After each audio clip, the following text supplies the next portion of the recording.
Early stage is messy. This is not for you. If you're looking for growth, for scale, and for post-product market fit, you need to be mindful about complexity versus learning velocity versus decision quality.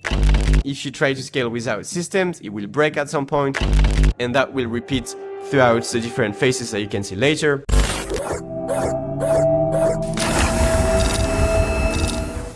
Hello, I'll take you through my early stage founder operating system. This system is for you if you are an early stage founder, if you are less than 1 or 2 million annual recurring revenue, and you haven't reached 5 real ideal customer profile clients on retainer at market price, meaning that you have a blueprint and a map to operate and grow to 10 million annual recurring revenue. So that means that this is not for you if you're looking for growth, for scale, and for post-product market fit. But I think that you can have fun listening through that playbook and share your ideas and thoughts and what did I miss from your experiences at early stage startups. Early stage optimizes for 2 things only, learning velocity and decision quality. If it doesn't improve one of them, it doesn't belong. Early stage is about creating a shared map of reality, the mission, the ICP, what actually works, and all of these variables are not static. This map is never static. It evolves through learning, it aligns the team. How you interact with early users defines learning velocity, which is our first variable. Talk to user more than you build. The volume of the conversations, the patterns over the anecdote. You need to create meaning from that feedback loop. Rank feedback, don't average it. That is extremely important because it's counterintuitive. Sometimes we will make decisions about taking specific revenue, but this is not the mission nor the ICP that we're looking for. Those decisions are okay, but we need to be mindful and communicate well with the team. High signal users move you forward and low signal users pull you sideways. User calls are not just for features. They refine mission. They sharpen ideal customer profile. Learning does not scale without systems. Early leader must report with visibility, not optimization. That means you should track inputs and outputs week over week, month over month. You need a few metrics, mostly inputs and some outputs. The outputs will lead to give you feedback if you're moving in the right direction and associate the inputs with specific outputs. And the inputs are here if you don't have outputs or not the expected one to reflect on what happened and self-correct. Volume matters, but volume of input. Calls, demos, experiments, hiring pipeline.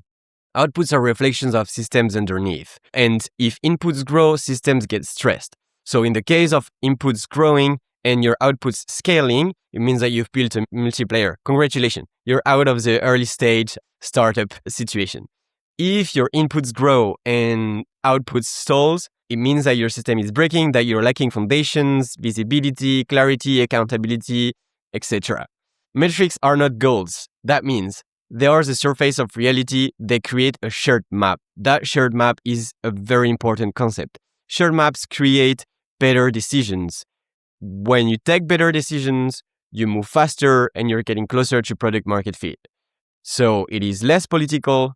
It is less intuition wars, people shouting over each other, and you have more leverage because you have the engine, you understand the business, you understand the different set of decisions that you can do, and you can consciously take bets on those decisions based on your knowledge of the market, the company, the people, the skill sets, and so on.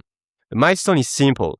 You just need to reach 5 real ICP clients, convert them into retainers at market price, meaning that it cannot be a friend that is somewhat aligned with your mission, somewhat not, and you're doing like forward deployed engineer motions. If you're doing that, that's fine because you need data and feedbacks to figure out what you want to build in the first place. But you're still like in a very early stage phase, which is okay. But you need to know what you're optimizing for, which is 5 real ICP clients. Those 5 clients force foundations. They make you create delivery systems, team systems, repeatable processes. You need to be mindful about complexity versus learning velocity versus decision quality. All of those variables are interconnected, and it is your role as a founder to oversee the bigger picture and have that map to better operate and get the best outcomes for everyone. You don't exit chaos by scaling. No, you exit chaos by building foundations. When those 5 clients exist, you leave this phase. Congratulations, you will have a blueprint that is validated, that you can use as a playbook to grow on to your next phase and do whatever is next on your roadmap and ideas and iterations and raising and what so. And the next phase, unlocked, basically. So if you were to memorize the core insights from that presentation is you need to optimize for learning over growth when you're at this very early stage. You need to care more about inputs before outputs, even though outputs are the lagging indicator and you want to see them moving in the right direction. Of course, revenue going up, product and engineering metrics going up, finance and ops and hiring, everything unfolding as it should. But if you don't have that, at least you have the inputs to reflect on what happened. So systems before scale. If you try to scale without systems, it will break at some point, and that will repeat throughout the different phases that you can see later. We can comment on other episodes. And lastly, maps before opinions, meaning you need to understand that you're navigating in a map and that map is dynamic, continuously changing. New trees, new forests are showing up, new challenges. And so you leading through that map, going towards the ICP, the mission, in the end, the product market fit, is you taking the best decisions over and over and over again. So how do you do that? You use a map and tooling. In summary, early stage is messy. The goal is clarity while moving fast. So I hope that was extremely useful to you. If so, let me know. I would love if you have any topics that you want me to discuss and think about. I love these things. I will share more about all my learnings and I'm rooting for you. And remember, early stage, learning velocity, decision quality, that's all you need to care about. And the rest will unfold if you're doing that well. Okay, see you next time.